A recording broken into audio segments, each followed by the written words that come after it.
Hi friends, welcome to Veni cooking vibes. இன்றைக்கி நம்ம என்ன செய்ய போகிறோம்னா கூனிப்பிடி துவரன்.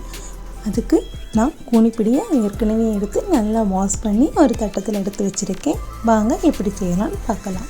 ஒரு மண்சட்டியில் தேங்காய் எண்ணெய் விட்டு அதில் கடு போட்டுக்கோங்க.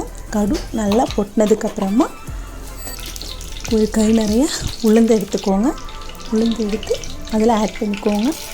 உளுந்து நல்லா மிக்ஸ் பண்ணி விட்டுட்டு கறிவேப்பிலை ஆட் பண்ணிக்கலாம். உளுந்து நல்ல ஒரு ப்ரௌன் கலர் வந்ததுக்கப்புறமா 20 இல்லைன்னா 25 சின்ன உள்ளி ஆட் பண்ணிக்கோங்க. உள்ளிக்கு தேவையான அளவு உப்பு போட்டுக்கலாம். நல்லா மிக்ஸ் பண்ணி விடுங்க. உள்ளி நல்ல கலர் மாதிரி வந்ததுக்கப்புறமா நாம் எடுத்து வச்சுருந்தா கூனிப்பிடியை அதில் சேர்த்துக்கலாம். கூனிப்பிடியும் உள்ளியையும் நல்லா மிக்ஸ் பண்ணி விட்டுக்கோங்க. ஏன்னா நம்ம கூனிப்பிடிக்கு தண்ணி விடாததுனால பெட்டுன்னு அடியில் பிடிக்க வாய்ப்பு இருக்குது. அதனால் நல்லா கிளறி விட்டுட்டே இருங்க. நல்லா கிளறினதுக்கப்புறமா கொஞ்சம் நேரம் லோ ஃப்ளேமில் வச்சு மூடி வச்சுக்கோங்க. வாங்க இப்போ நமக்கு அதுக்கு தேவையான அரைப்பு சேர்த்துட்டு வந்துடலாம்.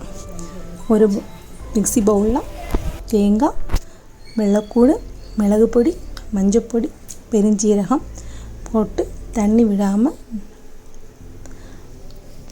அடிச்சுக்கோங்க. நல்லா அடிக்கண்டா, கொஞ்சம் திருன்னு அடிச்செடுத்தால் போதும். இப்போ நம்ம கூனிப்பொடி நல்லா வெந்திருக்கும். அதில் நம்ம அடித்து வச்சுருந்ததை ஆட் பண்ணி சேர்த்துக்கலாம்.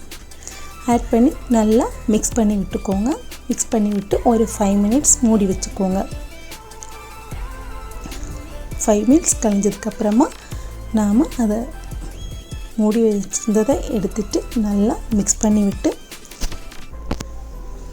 ரெடி பண்ணிக்கலாம். இப்போது நம்ம கூனிப்பொடி ரெடி. தேங்க்ஸ் ஃபார் வாட்சிங்.